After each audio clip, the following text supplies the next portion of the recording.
क्या आपने कभी सोचा है कि लाल किले के प्राचीर से जब देश का प्रधानमंत्री दिमागी नक्सल जैसे कड़े शब्दों का इस्तेमाल करता है तो उसका असली मतलब और मकसद क्या होता है?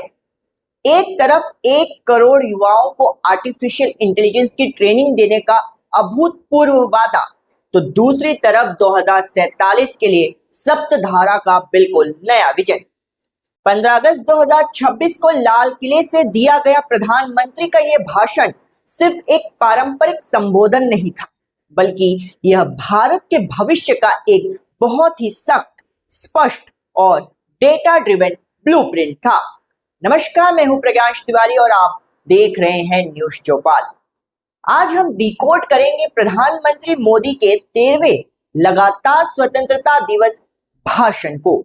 आज हम कोई हवाई बात नहीं करेंगे, कोई शोर शराबा नहीं, सिर्फ फैक्ट्स और डेटा के आधार पर समझेंगे कि 75 मिनट के इस भाषण में, जो पिछले 4 सालों में उनका सबसे छोटा भाषण था, उसमें आपके लिए, मेरे लिए और देश की इकोनॉमी के लिए असल में क्या छिपा है।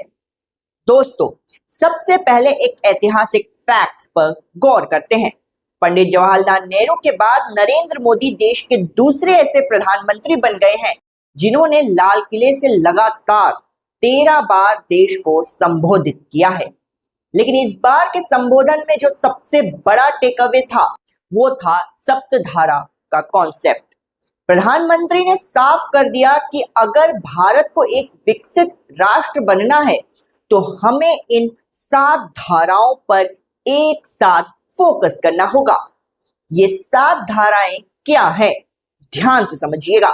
पहला है भारत को ग्लोबल मैन्युफैक्चरिंग हब बनाना ताकि बेरोजगारी खत्म हो और एक्सपोर्ट बढ़े।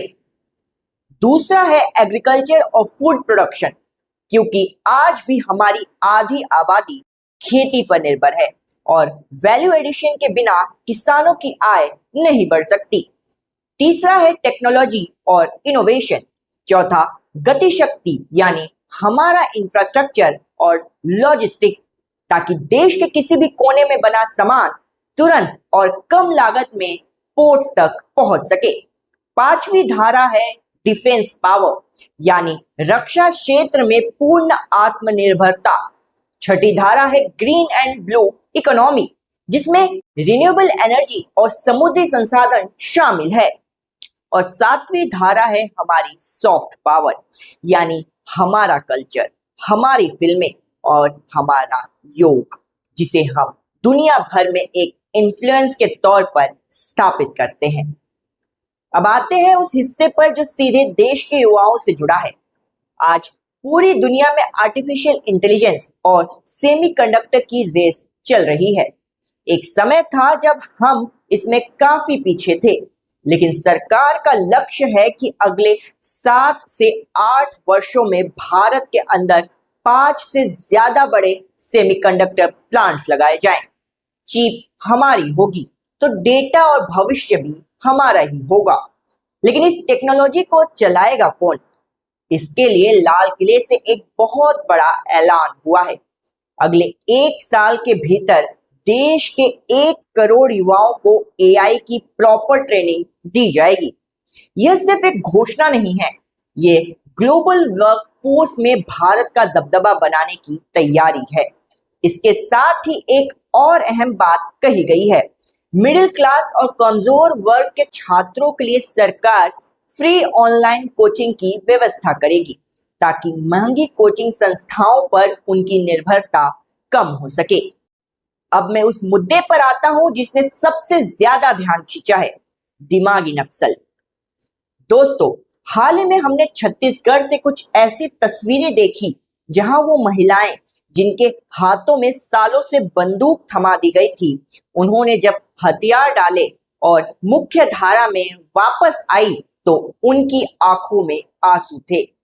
यह इस बात का सबूत है कि किस तरह से उनका ब्रेन वॉश किया गया था।